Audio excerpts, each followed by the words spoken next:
what I want to do now is try to offer an answer, because I think I have a proposed hypothesis that explains why even all of these virtue ethicists don't care about honesty. And we see this by thinking about plagiarism as a concrete case, especially if you think about plagiarism in school, where you can often very easily get away with it, where it's not obvious in any clear, measurable way why you're hurting anybody by doing it, and yet it still seems wrong, right? And that's because what makes it wrong is much more focused on questions about your own health and education as a student. It's more focused on questions about self-development. The person you're cheating the most when you do that kind of plagiarism is you. But as we saw from those comments from Voss and from Callard, they think, academic ethicists like Callard think, that it's not really a moral issue at all if it doesn't involve other people.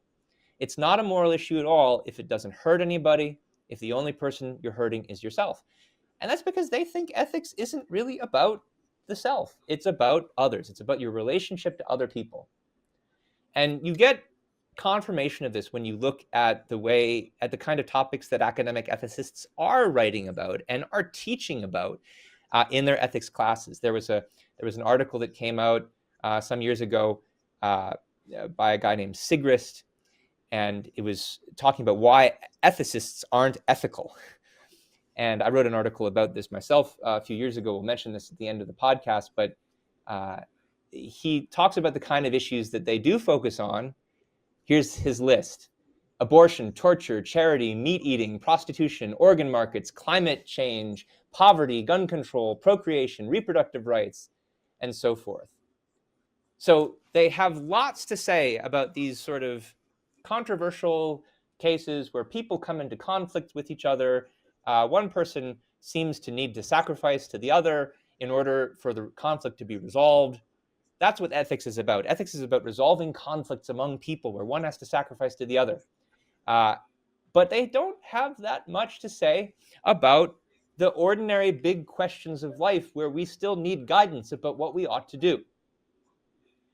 And I can't help but mention anecdote here. If some of you have seen the NBC sitcom from a few years ago, The Good Place, which is like the uncharacteristic thing of a sitcom about moral philosophy.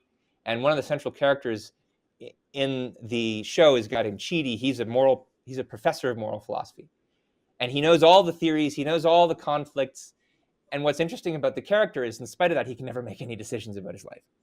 And it's all brought to a climax in a scene where he's put on a trolley to illustrate the actual trolley problem. You know, the one about you're rolling the trolley's out of control. It can change tracks, go one place or another. It'll kill one person on one, three on the other. Which should he do? And then there's all kinds of variations of that.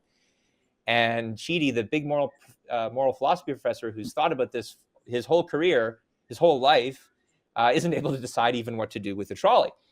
But, you know, let alone the ordinary kinds of questions and decisions that people face in normal life where they don't have to deal with unresolvable conflicts. The view among academic ethicists is that ethics isn't about giving normal life guidance. It's not about telling you how to be a good person.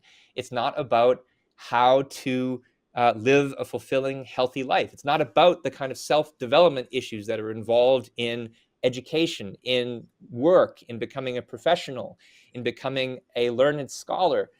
It doesn't have advice for that. It only has advice about how to settle these conflicts where one person needs to be sacrificed for another, who should do the sacrificing. That's what they think the subject of ethics is. And if that's their view, it's little wonder that they don't see plagiarism as a moral issue in many, many cases.